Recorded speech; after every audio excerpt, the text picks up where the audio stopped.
I would like to share something from Geshe Wangmo's book I read. It's in German so far. It's a biography a short biography about her life, Geshe Wangmo.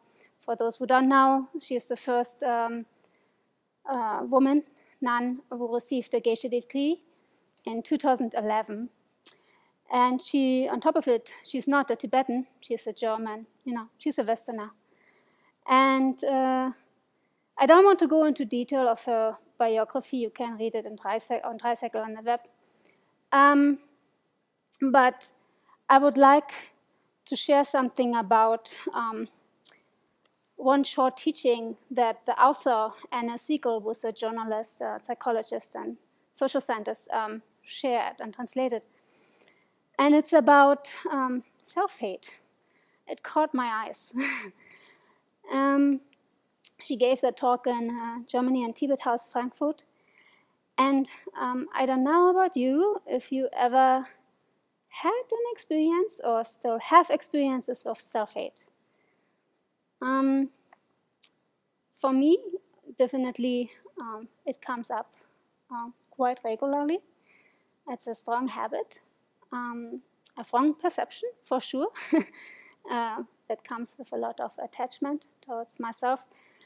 It's a habit, and I would like to share what Geshe Wangmo suggests how to slowly overcome this strong view. And also, Anne Siegel, the author, she added some more points that I think is worthwhile to look at. And it doesn't need to be studied for years over years. It can be applied in everyday life. So it's quick, maybe, if we use the moments of the day. So Geshe Wangmo starts off with, self-hate is a waste of time.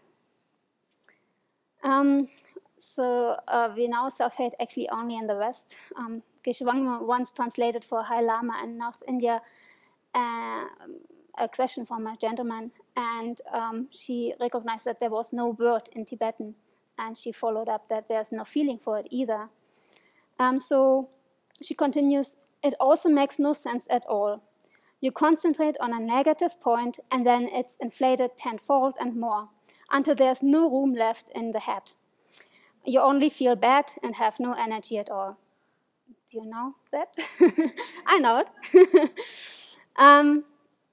I know it way too good, unfortunately. And yeah, yes, it's self-centered. Yes, it's a wrong conception.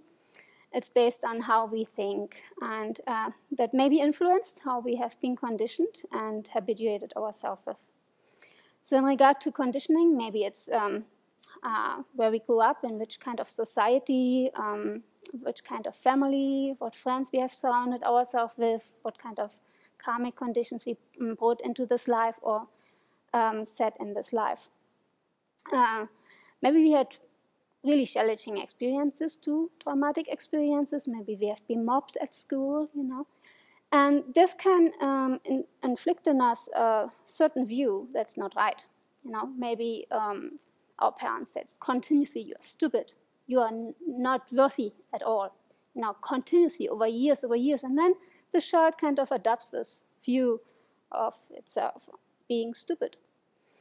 Or maybe I had certainly this experience at school, somebody calls your name for years, and you kind of adopt this view, you're not worthy, you're not the same like the others, you're just this name. And if that doesn't get figured out later on, that that this is a wrong view that you have adopted over years and it's not you, then you may keep continuing repeating what actually somebody else told about you. You focus so much on this point and you don't see what else is made of you, what else you are.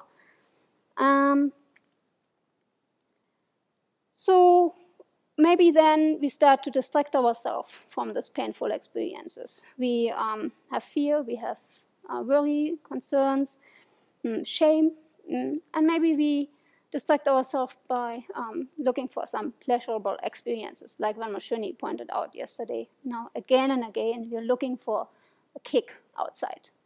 So media, clothing, drugs, friends, sex, whatever it is. But the real cause of suffering will not be dismantled by that and removed.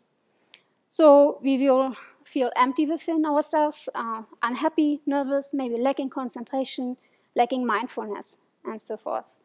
So because we have never really learned to have a realistic view, to accept ourselves, and so to flourish. Therefore, I would like to use this opportunity to share some of the antidotes to self-hate. Geshe Wangmo continues in her talk about self-hate.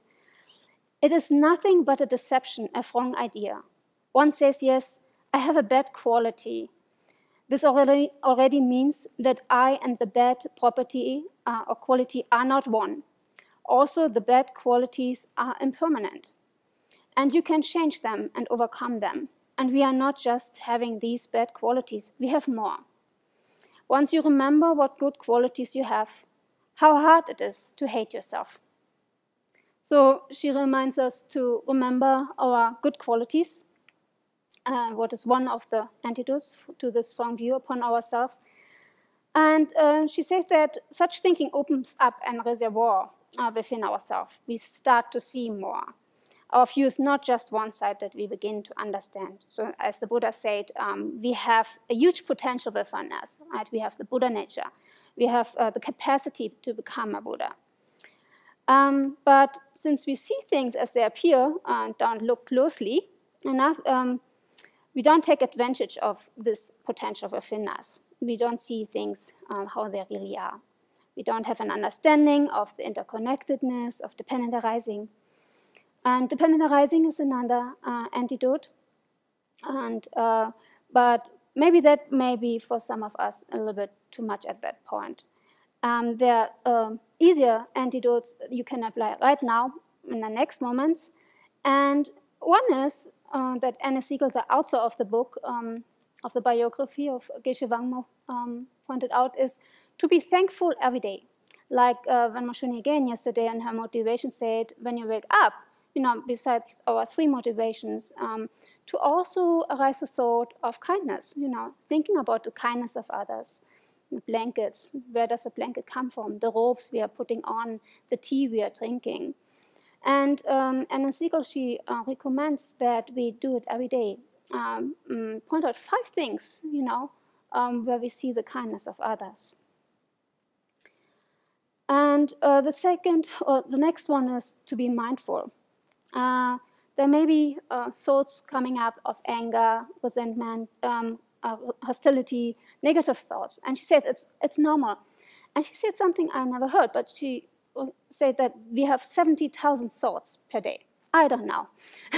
And she said, okay, there are some thoughts that are negative. And what you can do when you discover you have a negative thought, just put a good thought behind it. Just behind, Like I see somebody going up the stairs and doesn't lift her rope. I nearly fall upon her ropes. And instead of thinking, why can't she lift her rope? I think, okay, May, she comes for lunch. She does the prayers with us. She joins the community. She makes our community strong. Just keeping it up. And another way is what we learned in the Thursday class is also to use the Vipassana, special insight meditation. And there's one nice quote I would like to share how to apply it by Mahasi Sayadaw Sobhana, who was a famous Burmese Theravada Buddhist monk and meditation master. And he said, thus, when seeing a visible object with the eye, the meditator knows how to distinguish each single factor involved. The eye is one. The visual object is another. Seeing is another. And knowing is another. The same manner applies in the case of other sense functions. So instead of hating ourselves for our thoughts, we pay attention to how things appear.